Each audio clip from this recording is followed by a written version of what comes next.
பண்றது வந்து fashion drawings.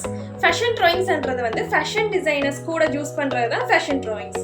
இப்போ நாங்கள் ஃபேஷன் டிராயிங்ஸில் வந்து நாங்கள் ஒரு ட்ரெஸ்ஸை வந்து அழகாக காட்டணும்னா என்ன செய்யணும்னா ஒரு ஸ்கெட்ச் பண்ணி அந்த ட்ரெஸ்ஸை ஸ்கெட்ச் பண்ணி வந்து அதை ஷோகேஸ் படுத்தினா தான் அந்த ட்ரெஸ்ஸை பற்றி மிச்ச ஆளுக்கு தெரியும். இப்போ நாங்கள் வரைகிறது பார்த்தோம்னா எங்களோட க்ரியேட்டிவிட்டிஸ் வந்து வெளியில் கொண்டு வர்றதுக்கு தான் நாங்கள் வரைகிறோம். இப்போ வந்து நாங்கள் வரைகிறதுல வந்து நிறைய பிழை வரலாம். அந்த எல்லாமே வந்து முன்னேற்றத்துக்கான ஒரு படிமுறையை வச்சுக்கோங்க. இப்போ வந்து நாங்கள் ஒரு உருவம் வரைய போகிறோம்னா அது வந்து ஒரு க்ரோக்கீஸை வரைஞ்சி தான் அதுக்கு நாங்கள் ட்ரெஸ் டிசைன் பண்ண போகிறோம். இப்போ க்ரோக்கின்றது வந்து ஃபேஷன் டிசைனில் வரைபடத்தில் பயன்படுத்தப்படுகின்ற நீளமான மனித உருவம். இதுதான் வரைவிலக்கணம். க்ரோக்கி எப்படி இருக்குமெண்டா இப்போ ஒரு மனித உருவம் மாதிரி இருக்கும். அது ஒரு ஸ்கெட்ச், நார்மலாக ஒரு ஸ்கெட்ச்.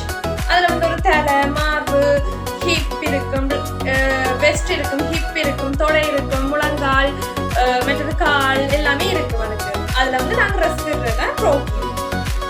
இப்போ வந்து நாங்கள் சாதாரண மனுஷனுக்கு வந்து 8 தலையளவுன்னு சொல்லுவோம். அதாவது வந்து எங்களோட ஹெட்டுன்ற அளவில் வந்து 8 பாகமாக பிரிக்கலாம்.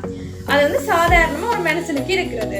ஆனால் நாங்கள் ட்ராயிங்ஸை பொறுத்தவரை வந்து 9 தலை, 8 தலையும் எடுப்பாங்க. 8 விட 9 தலை வந்து பெஸ்ட். 8 தலை, 9 தலை, 10 தலை, 12 தலை மட்டும் இருக்கு.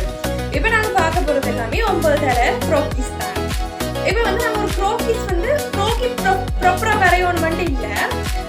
நாங்கள் இப்போ வந்து என்ன செய்ய போகிறோம், க்ரோக்கியை வரைஞ்சி ஒரு ட்ரெஸ்ஸை தான் வரைய போகிறோம். அப்போ வந்து அந்த ட்ரெஸ் வந்து ரொம்ப அழகாக காட்டணும். க்ரோக்கி அழகாக இருக்கணும்னு அவசியம் இல்லை. அந்த ட்ரெஸ் வந்து ரொம்ப அழகாக இருக்கும். ட்ரெஸ்ஸை வந்து நாங்கள் ஷோகேஸ் படுத்துறதுனா ஃபேஷன் டிசைனரில் வந்து ஃபர்ஸ்ட் திங். சரியா? அப்போ வந்து நாங்கள் இதுதான் க்ரோக்கீஸில் பார்ப்போம். இப்போ க்ரோக்கீஸ் வரைகிறது வந்து அடுத்த கிளாஸில் பார்க்க போகிறோம்.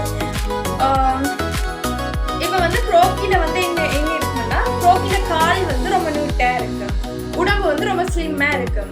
அப்போ வந்து நாங்கள் க்ரோக்கியை கரெக்டாக அதே மாதிரி கீறோணுமெண்ட் இல்லை, கொஞ்சம் டிஃப்ரெண்ட்டாக நாங்கள் எங்களுக்கு பிடிச்ச மாதிரி க்ரோக்கியை கீறிக்கொள்ளலாம். ஆனால் ரொம்ப டிஃப்ரெண்ட் ஆக்கினா தான் அது கொஞ்சம் டிஃப்ரெண்ட்டாக வந்துடும். ஓகே, இப்போ வந்து ஃபேஷன் டிசைனருக்கு வந்து எங்களோட க்ரியேட்டிவிட்டி. நாங்கள் ஒரு பூவை பார்க்குறோம். பூவை பார்த்தோம்னா ஒரு சூரியகாந்தி பூவை பார்க்குறோம். சூரியகாந்தி பூவை பார்த்தோம்னா எங்களுக்கு மைண்டில் டப்பண்டு வந்து யோசிக்க தோணும், சூரியகாந்தி பூ வேற ஒரு பார்ட்டி ஸ்டெப்பும் அப்படின்ட்டு. அப்போ அதே போல தான் நாங்கள் இப்போ சூரியகாந்தி பூவை வச்சு நாங்கள் நிறைய வித்தியாசமாக க்ரியேட்டிவிட்டி எங்களுக்கு என்ன தோணுதோ அதை வச்சு நாங்கள் என்ன செய்ய போகிறோம், ஒரு ட்ராயிங்காக க்ரோக்கில் வந்து ட்ராயிங்காக கீற போகிறோம். அதில் ஒரு ட்ரெஸ் கீற போகிறோம். அந்த ட்ரெஸ்ஸை கீறிட்டு அதை தான் ஸ்டிச் பண்ண போகிறோம். அப்போ வந்து எங்களுக்கு ஃபர்ஸ்ட்டாக முக்கியமான ஒரு விஷயம் வந்து நாங்கள் ட்ராயிங்ஸ்.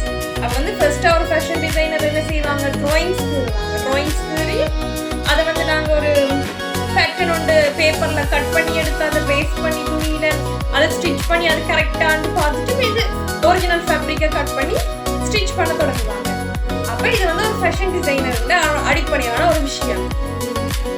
இப்போ நாங்கள் பார்க்க போகிறது வந்து க்ரோக்கி. இப்போ நாங்கள் அடுத்த கிளாஸில் அந்த க்ரோக்கி எப்படி கீறுறது, அதில் போஸ் எப்படி நாங்கள் டிஃப்ரெண்டான pose, sitting pose, front view, back view அப்படி எல்லா இதையும் பார்ப்போம். சரி, இப்போ இந்த கிளாஸ் வந்து உங்களுக்கு ஒரு ஃபர்ஸ்டா ஒரு அறிமுகமாக இருக்குது. Okay, bye guys. அடுத்த வீடியோவில் சந்திப்போம்.